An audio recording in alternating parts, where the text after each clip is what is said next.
What's going on, guys? It's Toasty T-Man at it with, again, another weekly Xur inspection. This week, as you can see with my background, Xur's on Nessus. Obviously, if you don't know where Nessus is, it's quite simple. You open your directory, go to Nessus, and then you just go to watch his grave, and he's up in this little tree here. As you can see, I'm also in a tree. So let's quickly show you the route if you don't know how to get to Xur, as per usual as every video. And with that being said, let's see what Xur has in store for us. Let's go!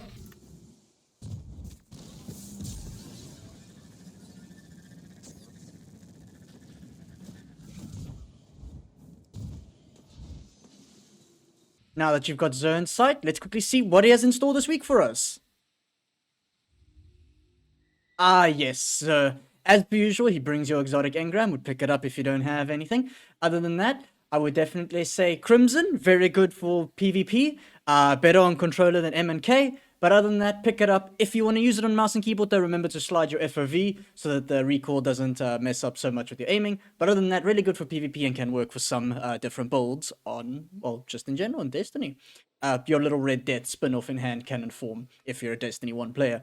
Moving on to Hunters, Orpheus Rig this week. Really good stats, definitely a pickup if you don't have it. If you obviously don't have it, you better pick it up just to have in your collection. But not bad stats. Unfortunately, a little bit too much in the intellect. But hey, it is a super-based, should I say, exotic. So it's not too bad. High mobility, high resilience. Definitely a pickup from me this week. Helm Saint 14, unfortunately, it's still bugged and it doesn't have the stats that a Titan would really want. So I can say kind of avoid this one if you already own it. But obviously, if you don't own it, just go and pick it up.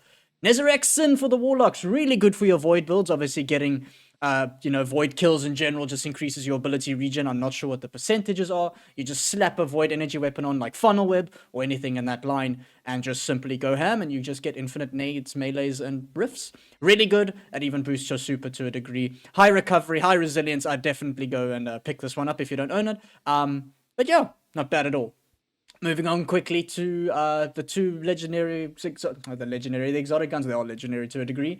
Hawkmoon coming with Eye of the Storm this week. Not bad. Very good for dueling and alloy magazine and fluted barrel. I would definitely pick this one up if you do like the effects of getting more accurate as it goes on. Obviously, you want to get those headshots to obviously eventually one-tap someone in the head with the exotic perk of Paracausal Shot.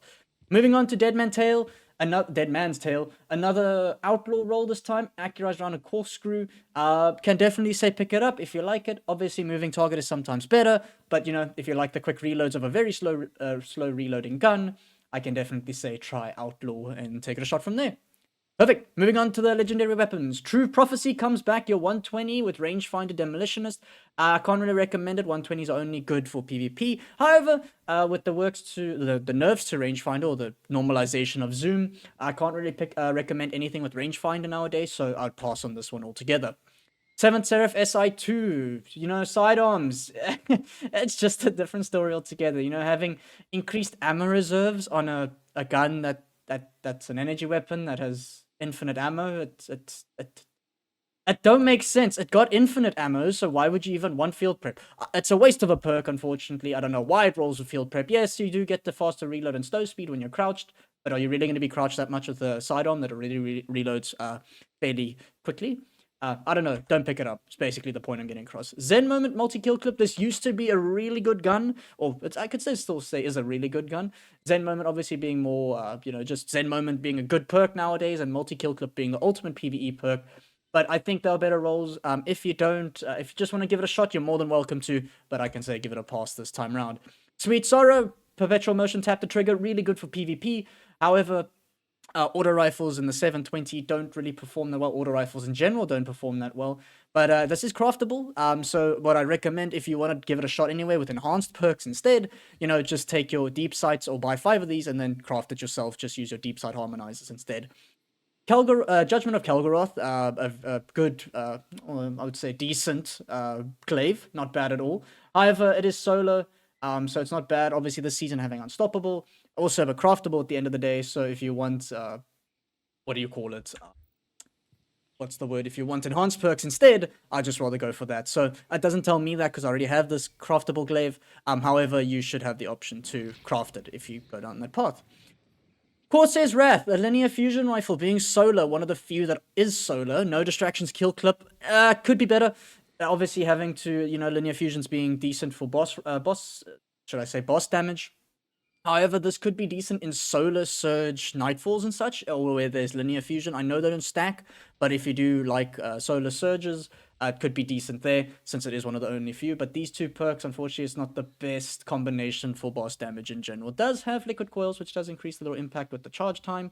But yeah, can't really recommend it unless you just want to have the whole collection of the Arc Solar and Void linear fusion rifles. Then go give it a shot, And then Nightwatch, moving target outlaw, really good for PvP. However, I do think the initial one you get from Shohan is a better role. You'd rather want stability anyway on this, so I'd say give this a pass. Not really a recommend from me.